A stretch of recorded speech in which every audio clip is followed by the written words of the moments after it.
దేవాలయాలు, ఆచారాలు, సాంప్రదాయాల వెనుక దాగున్న మర్మాన్ని తెలియజేసేదే మర్మం.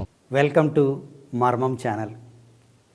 మనం చాలాసార్లు పురాణాల గురించి చెప్పుకోవటం వింటూ ఉంటాం.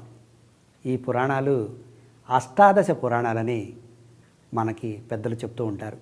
అంటే 18 పురాణాలు ఉన్నాయి. అసలు ఈ 18 పురాణాలు ఏమిటి? ఏ పురాణంలో ఏముంది తెలుసుకుందామా?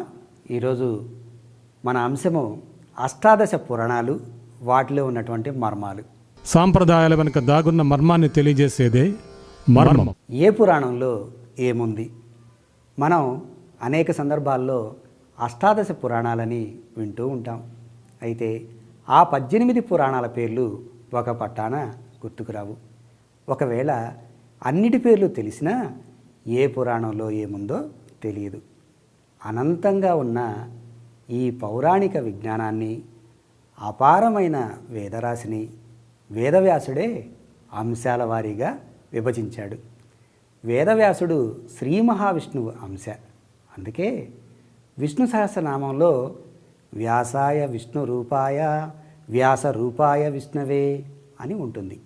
వేదవ్యాసుడు పురాణాలను రచిస్తే వాటిని మహాపౌరాణికుడు సూతుడు సౌనకాది మునులకు చెప్పాడు. వాటి ద్వారా ఇవి లోకానికి వెల్లడయ్యాయి. ఎంతో విస్తారమైన ఈ పురాణాలను మనం చదవలేకపోయినప్పటికీ అసలు ఆ పురాణాలేమిటి, ఏ పురాణంలో ఏముందో రేఖామాత్రంగా అయినా తెలుసుకోగలిగితే ఆ అవకాశం ఉన్నప్పుడు విపులంగా తెలుసుకోవచ్చు. పురాణాల పేర్లేమిటో ఇప్పుడు చూద్దాం. మొత్తం 18 పురాణాలు.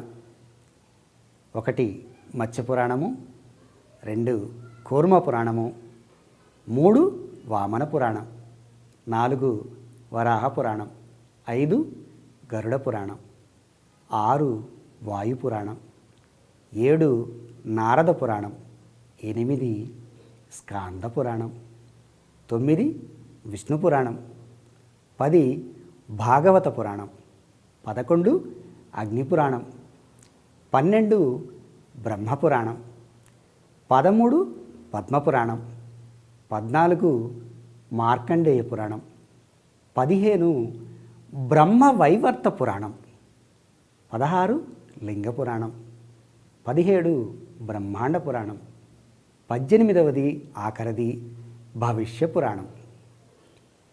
ఈ పురాణాలన్నీ శ్లోకాల రూపంలో ఉంటాయి. అన్నిటిలోకి మార్కండేయ పురాణం చాలా చిన్నది, పద్మపురాణం పెద్దది. మత్స్యపురాణం మత్స్య రూపంలో ఉన్న మహావిష్ణువు మను అనే రాజుకు చెప్పిన ఈ పురాణంలో కాశీక్షేత్ర ప్రాశస్యం, యయాతి, కార్తికేయుడు వంటి రాజుల గొప్పతనాన్ని, ధర్మం అంటే ఏమిటో, ఆ ధర్మాన్ని ఆచరించే విధానాలేమిటో విష్ణుమూర్తి వివరిస్తాడు. కూర్మ పురాణం కూర్మ అవతారం దాల్చిన విష్ణుమూర్తి చెప్పిన ఈ పురాణంలో ఖగోళ శాస్త్రం గురించి, వారణాసి, ప్రయాగ వంటి పుణ్యక్షేత్రాల గురించి వర్ణన కనిపిస్తుంది. వామన పురాణం పులస్త్య మహర్షి నారద మహామునికి చెప్పిన ఈ పురాణం శివపార్వతుల కళ్యాణం, గణేష కార్తికేయుల జన్మవృత్తాంతాలు, ఋతువుల గురించి వర్ణనలు ఇందులో కనిపిస్తాయి. వరాహ పురాణం వరాహ అవతారం దాల్చిన శ్రీ మహావిష్ణువు భూదేవికి తన జన్మవృత్తాంతము, ఉపాసనా విధానము, ధర్మశాస్త్రాలు, వ్రతకల్పాలు, భూమిపైన ఉన్న వివిధ రకాల పుణ్యక్షేత్రాల గురించిన వర్ణనలు ఈ పురాణంలో కనిపిస్తాయి. గరుడ పురాణం గరుత్మంతునికి కలిగినటువంటి వివిధ సందేహాలను తీర్చటానికి శ్రీ మహావిష్ణువు చెప్పిన వివరణయే ఈ పురాణం. ఇందులో గరుని యొక్క జన్మ వృత్తాంతముతో పాటు జనన మరణ వివరాలు అన్నీ కూడా ఇందులో చూడవచ్చు. మరణానంతరము జీవుడు ఎక్కడికి వెళతాడు, ఏ పాపానికి ఏ శిక్ష పడుతుంది, ఇలాంటి విషయాలన్నీ గరుడ పురాణం ద్వారా గరుత్మంతునికి కలిగిన సందేహాల రూపంలో మనకి శ్రీ మహావిష్ణువు వివరిస్తారు. వాయు పురాణం. వాయుదేవుడు చెప్పిన ఈ పురాణంలో ఈశ్వరుని మహత్యం, భూగోళం, సౌరమండల వర్ణనలు కనిపిస్తాయి. అగ్ని పురాణం. అగ్నిదేవుడు వశిష్ఠునికి చెప్పిన ఈ పురాణంలో వ్యాకరణము, ఛందస్సు, వైద్య శాస్త్ర రహస్యాలు, జ్యోతిష్శాస్త్రము, భూగోళ ఖగోళ రహస్యాలనన్నీ తెలుసుకోవచ్చు. స్కాంద పురాణం.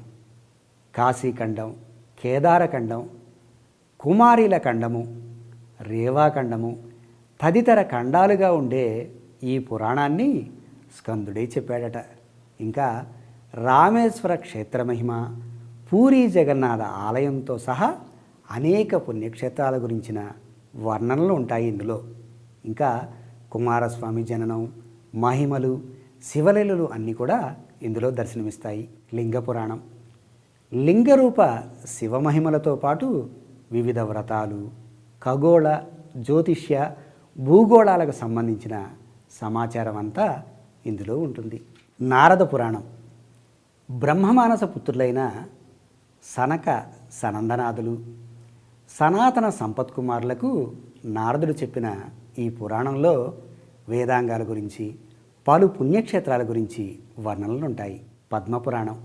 ఈ పురాణంలో మధుకైటబులనే రాక్షస వధ, రావి చెట్టు మహిమ, పద్మగంధి దివ్యగాథ, గంగా మహత్యం, గీతాసారం, నిత్య పూజా విధానాల గురించి ఉంటుంది. విష్ణు పురాణం. పరాశరుడు తన శిష్యుడైన మైత్రేయునికి బోధించిన ఈ పురాణంలో విష్ణుమూర్తి అవతార వర్ణన, ధ్రువ, ప్రహ్లాద, భరతుల చరితామృతం ఉంటుంది. మార్కండేయ పురాణం. శివకేశవుల మహత్యం, ఇంద్ర, అగ్ని, సూర్యుల మహత్యం, దేవి మహత్యం ఉంటాయి. బ్రహ్మపురాణం. బ్రహ్మదేవుడు దక్షునికి బోధించిన ఈ పురాణంలో వర్ణధర్మాలు, స్వర్గ నరకాల గురించి తెలుసుకోవచ్చు. భాగవత పురాణం. విష్ణువు అవతారాలు, శ్రీకృష్ణ జననము, లీలల గురించి మృత్యువుకు చేరువలో ఉన్న పరీక్షన్ మహారాజుకు సుఖమహర్షి చెప్పిన పురాణం ఇది. దీన్ని తొలుత వేదవ్యాసుడు శుకునికి బోధించాడు. బ్రహ్మాండ పురాణం. బ్రహ్మదేవుడు మరీచ మహర్షికి చెప్పిన ఈ పురాణంలో రాధాకృష్ణులు, పరశురామ, శ్రీరామచంద్రుల చరిత్రలు, లలిత మహిమాన్విత స్తోత్రము, ఖగోళ విజ్ఞానం గురించిన వివరణ ఉంటుంది. భవిష్య పురాణం. సూర్యుడు మనువుకు చెప్పిన ఈ పురాణంలో అగ్ని, సూర్యోపాసన విధులతో పాటు భవిష్యత్తులో జరగబోయే వివిధ విషయాల గురించిన వివరణ ఉంటుంది. బ్రహ్మ వైవర్త పురాణం. ఇందులో గోలోక ప్రశంస, భోజన నియమాలు, రోగ నివృత్తి సాధనాలు, తులసి సాలగ్రామల మహత్యాలు, హోమములో సాత్విక ఆహార ప్రాధాన్యము మొదలగు విషయాలు ఇందులో వివరించబడ్డాయి. ఇలా మనం 18 పురాణాల గురించి సంక్షిప్తంగా ఆ పురాణాలు ఏం చెప్తున్నాయో తెలుసుకున్నాం. మనకి అవకాశం ఉన్నప్పుడు ప్రతి పురాణము మనకి నేర్పే విజ్ఞానాన్ని తెలుసుకుంటే మన జీవితంలో అనేకమైనటువంటి అనంతమైనటువంటి విషయాలు మనకి బోధపడతాయి. ఈ విషయాలన్నీ కూడా మనకి ఎంతో జ్ఞానాన్ని అందించేవే. అందుకనే మన పెద్దలు అష్టాదశ పురాణాలను చదవాలి అని చెప్తారు. ఒక్కొక్క పురాణము ఒక్కొక్క విషయాన్ని చాలా గొప్పగా ఉదహరిస్తుంది. ఈ పురాణాల్లో ఉన్నటువంటి అంశాలు ఈ రోజున మనం అందరం కూడా మర్చిపోతున్నాం. పురాణాలు మనకు జ్ఞానాన్ని అందించేటువంటి మార్గదర్శకాలు. అందులో ఉన్నటువంటి ప్రతి వాక్యము వేద ప్రమాణము. అందుకనే పురాణాల ద్వారా తెలుసుకున్నటువంటి జ్ఞానాన్ని ఈ రోజున మనమందరం కూడా ఆచరిస్తున్నాం. మనం మాట్లాడేటువంటి మాటలు మొదలుపెట్టుకొని మనం మంత్రాలు కానివ్వండి, ఈ రోజున ఆధునిక జీవనం సాగిస్తున్నటువంటి ఈ సమాజంలో ప్రతి క్రియ కూడా పురాణాలకు ముడిపడి ఉంది. మానవ సంబంధాలు, విజ్ఞానపరమైనటువంటి అంశాలు, ఈ రోజుల్లో మనం అనుభవిస్తున్నటువంటి భోగభాగ్యాలు అన్నీ కూడా పురాణాల్లో ఆనాడే చెప్పబడ్డాయి. అందువల్ల పురాణాల గురించి తెలుసుకొని మన శాస్త్రజ్ఞులు ఈరోజు అనుసరిస్తున్నటువంటి విజ్ఞానాన్ని అందించినటువంటి ఈ పురాణాల విలువను చాటి చెబుదాం. ఇందులో ఉన్నటువంటి విజ్ఞానాన్ని అందరికీ అందిద్దాం.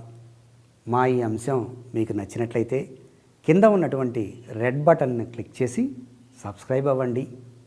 అలాగే మీ బంధుమిత్రులందరికీ షేర్ చేయండి. మీ సలహాలను సూచనలు మాకు కామెంట్ ద్వారా అందించండి. మళ్ళీ మరొక అంశంతో మళ్ళీ కలుసుకుందాం. అప్పటి వరకు సెలవు. మీ సాయి శ్రీనివాస్. దేవాలయాలు, ఆచారాలు, సాంప్రదాయాల వెనుక దాగున్న మర్మాన్ని తెలియజేసేదే మర్మం.